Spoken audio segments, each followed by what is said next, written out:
जय हिंद हमारे सभी व्यूअर्स को। आज के वीडियो में हम आपको बताने वाले हैं अग्निवीर मेडिकल में किस किस डिफॉर्मिटीज़ से आप अनफिट हो सकते हो। ठीक है, इस वीडियो में हम कवर करने वाले हैं वो सब डिफॉर्मिटीज़, वो सब मेडिकल इश्यूज़ जिसकी वजह से आपका मेडिकल में फ़िट हो पाना शायद मुश्किल होगा।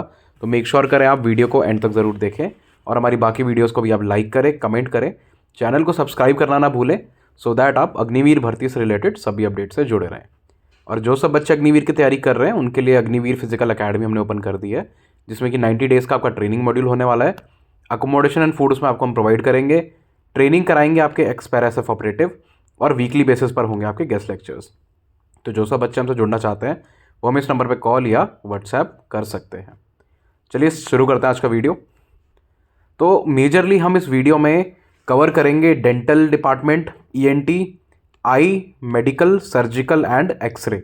अब देखिए, हमने ये 6 डिपार्टमेंट ही इसीलिए चूज़ करे हैं क्योंकि मेजरली 95% जो रिजेक्शंस होते हैं वो इन्हीं बॉडी पार्ट से रिलेटेड इश्यूज़ में आते हैं। ठीक है, और यही सबसे ज़्यादा कारण बनते हैं आपके मेडिकल में अनफिट होने का। तो एक एक करके हम सभी डिपार्टमेंट्स को, सभी बॉडी पार्ट्स की डिफॉर्मिटीज़ के बारे में देखेंगे। तो मेक श्योर करें वीडियो को आप एंड तक ज़रूर देखें।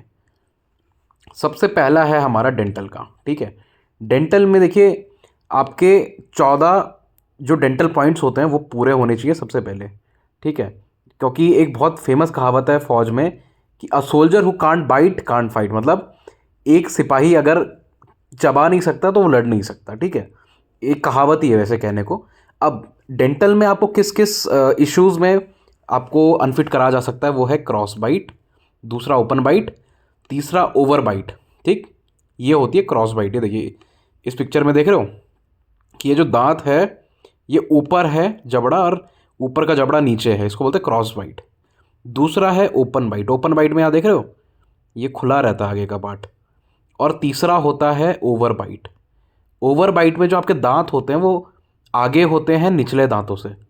ठीक है, टेक्निकली स्ट्रक्चर ऐसे ही होता है, बट जिनके बहुत ज़्यादा आगे को दांत निकले रहते हैं उसको ओवर बाइट कहा जाता है। और जिनके 14 डेंटल पॉइंट से कम होते हैं उनको भी मेडिकली अनफिट घोषित कर दिया जाता है। अगला है हमारा ईएनटी से रिलेटेड। जिनको ईएनटी नहीं पता उनको मैं बता दूं, ear, nose and throat ENT को कहा जाता है। ठीक है, इसमें आपके जो कान, नाक और थ्रोट, गला, उससे रिलेटेड जो भी इश्यूज होते हैं उनको चेक करा जाता है। मेजरली इसमें हेयरिंग लॉस, मतलब अगर आपको कन सुनाई देता है या अगर आपका कान का पर्दा फटा हुआ है या फिर कान में आपके ज़्यादा वैक्स है तो आपको बाहर निकाला जा सकता है। ठीक है, इसीलिए बोला जाता है कि जब भी आप मेडिकल में जाते हो, आर्मी, नेवी, एयरफोर्स के, तो आपको अपने कान साफ करवा के जाने चाहिए। इसके अलावा आपकी अगर नाक की हड्डी बड़ी हुई है या फिर आपके टॉन्सिल्स हैं तो भी आपका ये अनफिट होने का कारण बन सकता है। ठीक है, यहाँ पर हमने दिखाने की कोशिश करी है कि ईयर ड्रम में जो फटा हुआ कान का पर्दा होता है कैसा दिखता है, ऐसा वो दिखता है। नाक की हड्डी बड़ी होती है तो ऐसे दिखती है, और टॉन्सिल्स ये पिक्चर में आप देख रहे हो ऐसे होते हैं। तो मेक श्योर करें आप इन सब चीज़ों का चेक ज़रूर करा लें। अगला है आई। ठीक है, आईज़ में देखिए, आईज़ में मेजरली 3-4 चीज़ें होती हैं। पहला कि आप कलर ब्लाइंड नहीं होने चाहिए। कलर ब्लाइंड तो आप आर्मी, नेवी, एयरफोर्स तीनों में ही बिल्कुल अलाउ नहीं कर सकते। ठीक है, इसके अलावा जो आपका डायप्टर होता है वो +2.5 होता है आर्मी के लिए, 0.+- 0.75 होता है नेवी के लिए। ठीक, और इसमें आपका मोतियाबिंद भी नहीं होना चाहिए। स्क्विंट आइज होती हैं आपकी कि ये जो आंखें बीच में आ जाती हैं या एक आंख टेढ़ी हो जाती है, वैसा भी नहीं होना चाहिए। इसके अलावा ग्लूकोमा और कैटरैक्ट ऐसे इश्यूज आपके नहीं होने चाहिए। ठीक, नेक्स्ट है आपका मेडिसिन से रिलेटेड। अगर आपका हाइट, वेट बीएमआई के अंदर नहीं है, ठीक है, बहुत बार मैं बच्चों को ये समझाता हूँ कि आपको अपने बीएमआई के अंदर भी रहना है। ऐसा नहीं कि आप ट्रेनिंग के चक्कर में आप इतना दौड़ गए कि आपकी हाइट तो लंबी हो गई पर आप एकदम पतले रह गए। अंडर वेट नहीं होना है। अगर अंडर वेट हुए तो वो भी मेडिकली अनफिट कैटेगरी होती है। राइट, इसके अलावा आपके अगर हाथ कांपते हैं, ट्रेमर्स जिसको कहा जाता है, स्वेटी पाम्स, मतलब हाथों में अगर पसीना आता है। ठीक है, ब्लड रिपोर्ट अबनॉर्मेलिटीज़, मतलब अगर आपका ब्लड में हीमोग्लोबिन ग्लोबिन कम है या बढ़ा हुआ है, वो सब चीज़ें। चेस्ट आपकी कम एक्सपैंड होती है। कार्डियक मतलब दिल की धड़कनें अचानक से तेज हो जाती हैं। तो ये सब चीज़ें आपको पहले ही चेक करवानी होंगी, नहीं तो उस दिन क्लियर कट ये आपके अनफिट होने का कारण बन जाएंगी। अगला है सर्जिकल। अगर आपने कोई सर्जरी कराई है, देखो जब आप मेडिकल कराने जाते हो ना तो आपकी पूरी बॉडी बाहर से लेके अंदर तक चेक होती है, ठीक है, उसमें आप बच ही नहीं सकते। अगर आपने कोई सर्जरी कराई भी है तो आपको वो पहले ही बतानी होगी डॉक्टर को कि भाई मैंने ये सर्जरी कराई थी और इस सर्जरी को कराए हुए इतना टाइम मुझे हो गया है, ठीक है। अब देखिए नॉक नीज होता है, मेजरली नॉक नीज तो अलाउड ही नहीं है।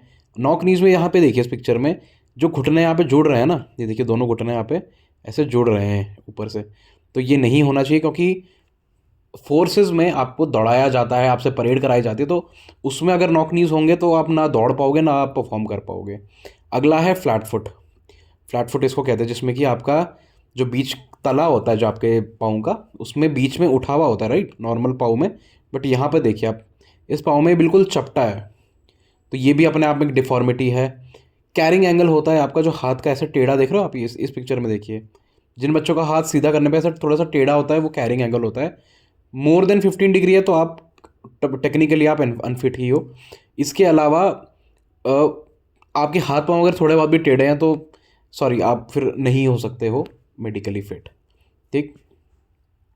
Last but not the least है आपका एक्सरे और अल्ट्रासाउंड। देखिए मैंने जैसा आपको बताया कि जब आप अपना आपका अपना मेडिकल कराने जाते हैं तो आपको अंदर से बाहर तक पूरा एग्जामिन करा जाता है, तो उसमें आपका एक्सरे भी लिया जाता है, चेस्ट का, बैक का, हर एक चीज़ का, ठीक है, जिसमें कि मेजरली डॉक्टर्स देखते हैं स्कॉलिसिस, जो कि होता है आपकी रीढ़ की हड्डी का टेढ़ा होना, इनकम्प्लीट सर्वाइकल रिब्स, आपकी जो रिब्स हैं उसका पूरा बोन स्ट्रक्चर, पूरा केज स्ट्रक्चर अच्छे से बना है या नहीं है, इनसफिशिएंट चेस्ट फॉर्मेशन, मतलब चेस्ट आपकी अच्छे से बनी है या नहीं है, किडनी में पत्थर तो नहीं है, किडनी आपकी जुड़ी तो नहीं है, ये सब चीज़ें आपकी फर्दर जो टेस्ट होते हैं एक्सरे सीटी स्कैन उनमें पता चल जाता है। तो मेक श्योर करें कि आप ये भी पहले से अपना चेक करा लें, ठीक है। एक देखिए लैम्बोस्कार्शियल जॉइंट इनको बोला जाता है, जो भी आपकी रीढ़ की हड्डी से रिलेटेड जितने भी इश्यूज होते हैं ना, जिसमें कि आपका स्पॉन्डिलाइटिस होता है, स्पॉन्डोलिसिस होता है, ऐसे ही करके जो भी आपके रीढ़ की हड्डी से रिलेटेड इश्यूज अगर आपके हैं तो आप मेक श्योर करें कि आप उसको 6 महीना पहले ही उसका सर्जरी करा के ठीक करा लें, क्योंकि उसके बाद आपको नहीं कंसिडर करा जाएगा एज मेडिकली फिट, ठीक। अब इसके अलावा देखिए मेजरली आर्मी नेवी एयरफोर्स में यही टेस्ट आपके होते हैं। अब बस एयरफोर्स में अगर आप जा रहे हो तो एयरफोर्स में इक्का दुक्का टेस्ट आपके और होते हैं। एयरफोर्स में आपका आई का एक टेस्ट अलग से होता है, ठीक है, एक टेस्ट नहीं, सॉरी, इसमें एक प्रायोरिटी ये होती है कि नेवी में, सॉरी, एयरफोर्स में आपकी आई साइट 6/6 होनी चाहिए, उससे नीचे अलाउड ही नहीं है। इसके अलावा ईसीजी टेस्ट वो आपका कराते हैं जिसमें कि इलेक्ट्रोकार्डियोग्राम होता है, मेजरली यही देखने की आपके दिल की धड़कनें नॉर्मल है या नहीं है।